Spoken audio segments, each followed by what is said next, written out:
Hey YouTube, this New Net TV coming at you guys with another video.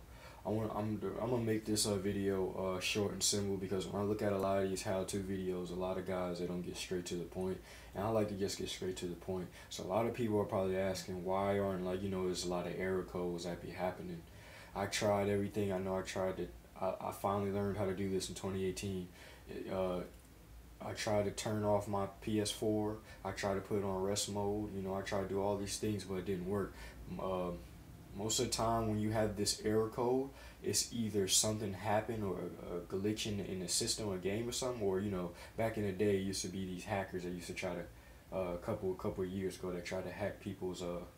They used to every Sunday something used to be happening. I forgot the name of the guys, Lizard something. I can't remember, but they used to hack it like every Sunday for some reason, and you couldn't get online to do something.